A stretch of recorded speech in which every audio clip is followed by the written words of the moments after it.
तो प्रहलाद जोशी को आपने देखा, उन्होंने शपथ ले ली है और ये सिलसिला लगातार जारी है। और प्रहलाद जोशी पिछली सरकार में संसदीय कार्य मंत्री के तौर पर अपनी जिम्मेदारी निभा रहे थे। और इस बार अगर बात की जाए तो क्योंकि ये एनडीए गठबंधन वाली सरकार, क्योंकि इस बार प्रभु सर ऑपोजिशन जो है ज्यादा नंबर्स के साथ ज्यादा हौसले बुलंद होंगे, तो संसदीय कार्य मंत्री दोबारा इन्हीं को जिम्मेदारी मिलती है। जिसको भी मिलती है उसके लिए चुनौती बड़ी रहने वाली है। बहुत चुनौती इनके तरफ डिपेंड करता है इनके साथ कौन लोग लगाए जाते हैं। एमओएस जो होते हैं, एक राज्यसभा से एक लोकसभा से रखा जाता है कि as a parliamentary affairs minister Pramod Mahajan बहुत एक्सपर्ट थे, पहली बार जब बने थे। तो उनके ज़माने के कांग्रेस के ज़माने के अंदर ऐसे लोग थे जो सबसे मिलनसार होते थे जी। ये जोशी जी ऐसे कर्नाटक से आते हैं, कभी मिलते नहीं किसी से। इनके अंदर मैं जुएल ओराम ईश्वर की शपथ लेता हूं कि मैं विधि द्वारा स्थापित भारत के संविधान के प्रति सच्ची श्रद्धा और निष्ठा रखूंगा। मैं भारत के प्रभुता और अखंडता अक्षुण्ण रखूंगा। मैं संघ के मंत्री के रूप में अपने कर्तव्यों का श्रद्धापूर्वक और शुद्ध अंतःकरण से निर्वहन करूंगा तथा मैं भय या पक्षपात, अनुराग या द्वेष के बिना सभी प्रकार के लोगों के प्रति संविधान और विधि के अनुसार न्याय करूंगा। मैं जुएल ओराम ईश्वर की शपथ लेता हूं कि जो विषय संघ के मंत्री के रूप में मेरे विचार के लिए लाया जाएगा अथवा मुझे ज्ञात होगा, उसे किसी व्यक्ति या व्यक्तियों को तब के सिवाय, जबकि ऐसा मंत्री के रूप में अपने कर्तव्यों का सम्यक निर्वहन के लिए ऐसा करना अपेक्षित हो, मैं प्रत्यक्ष अथवा अप्रत्यक्ष रूप से संसूचित यह प्रकट नहीं करूंगा। जुएल ओराम को आपने सुना, ओडिशा के सुंदरगढ़ से चुनकर आए हैं, छठी बार लोकसभा के सांसद बने हैं और उन चुनिंदा चेहरों में एक जिन्होंने वाजपेयी सरकार में भी मंत्री पद की जिम्मेदारी निभाई, मोदी 1 में भी मंत्री बने और अब एक बार फिर प्रदीप सर मंत्री पद की शपथ लिए। जुएल ओराम, आदिवासी चेहरा। हाँ बिल्कुल, देखिए खास तौर से उड़ीसा से आते हैं इसलिए जो है और महत्वपूर्ण हो जाता है।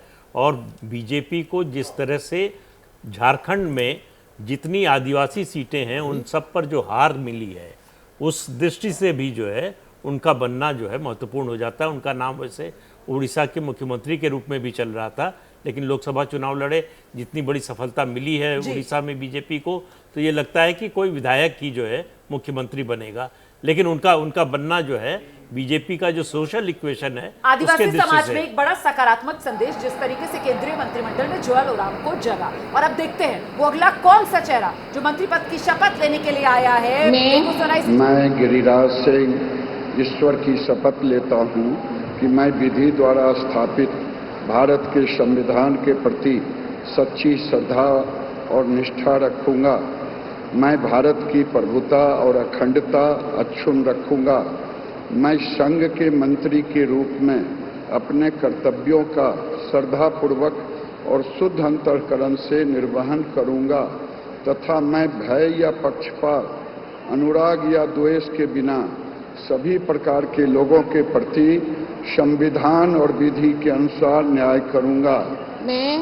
मैं गिरिराज सिंह ईश्वर की शपथ लेता हूं कि जो विषय संघ के मंत्री के रूप में मेरे विचार के लिए लाया जाएगा अथवा मुझे ज्ञात होगा, उसे किसी व्यक्ति या व्यक्तियों को तब के सिवाय, जबकि ऐसे मंत्री के रूप में अपने कर्तव्यों के सम्यक निर्वहन के लिए ऐसा करना अपेक्षित हो, मैं प्रत्यक्ष अथवा अप्रत्यक्ष रूप में संसूचित या प्रकट नहीं करूंगा।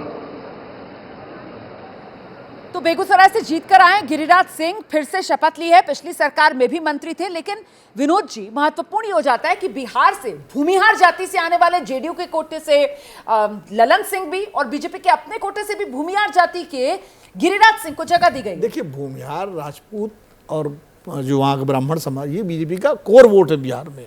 और बिहार में बीजेपी अपने कोर वोट को कभी नहीं खोना चाहेगी। ललन सिंह आ गए हैं, भरोसा नहीं है नीतीश जी का और जेडीयू का, जिस तरह का उनका पॉलिटिकल हिस्ट्री रही है, कब उधर चले जाएं। तो बीजेपी अपने भूमिहार वोट को बिल्कुल एक मैसेज देना चाहेगी। और गिरिराज सिंह ट्रस्टेड हैं। ये महत्वपूर्ण बात आप कह रहे हैं। अश्विनी वैष्णव आ गए शपथ लेने के लिए। अश्विनी, मैं अश्विनी वैष्णव ईश्वर की शपथ लेता हूं कि मैं विधि द्वारा स्थापित भारत के संविधान के प्रति सच्ची श्रद्धा और निष्ठा रखूंगा। मैं भारत की प्रभुता और अखंडता अक्षुण्ण रखूंगा। मैं संघ के मंत्री के रूप में अपने कर्तव्यों का श्रद्धापूर्वक और शुद्ध अंतःकरण से निर्वहन करूंगा तथा मैं भय या पक्षपात, अनुराग या द्वेष के बिना सभी प्रकार के लोगों के प्रति संविधान और विधि के अनुसार न्याय करूंगा। मैं अश्विनी वैष्णव ईश्वर की शपथ लेता हूं कि जो विषय संघ के मंत्री के रूप में मेरे विचार के लिए लाया जाएगा अथवा मुझे ज्ञात होगा, उसे किसी व्यक्ति या व्यक्तियों को तब के सिवाय जबकि ऐसे मंत्री के रूप में अपने कर्तव्यों के सम्यक निर्वहन के लिए ऐसा करना अपेक्षित हो, मैं प्रत्यक्ष अथवा अप्रत्यक्ष रूप से संसूचित या प्रकट नहीं करूंगा। अश्विनी वैष्णव राज्यसभा सांसद हैं। पिछली मोदी सरकार में रेल मंत्रालय में अहम जिम्मेदारी रेल मंत्री के तौर पर निभा रहे थे और वो बुलेट ट्रेन अभी दौड़ाने का सपना मोदी सरकार को पूरा करना है। निरंतरता आपको लगता है रेल मंत्रालय में बनी रहेगी अश्विनी वैष्णव की? देखिए, वो लोग कोशिश यही करेंगे क्योंकि पीयूष को रिप्लेस करके इनको बनाया गया था अश्विनी वैष्णव को। दो बातें बड़ी क्लियर है कि ब्यूरोक्रेटिक बैकग्राउंड है, दिमाग को अभी भी तरजीह दे रहे हैं। इंटरेस्ट किया एक तरह से नरेंद्र मोदी ने अश्विनी वैष्णव को कि हाँ, अगर इनको वापस रेल मंत्रालय मिलता है तो जो एजेंडा की कंटिन्यूटी है, जो पब्लिक अनाउंसमेंट्स के हिसाब से जो नरेंद्र मोदी ने कहा है, वो इस सरकार में इम्प्लीमेंट हो जाएगी, लागू हो जाएगी। बिल्कुल।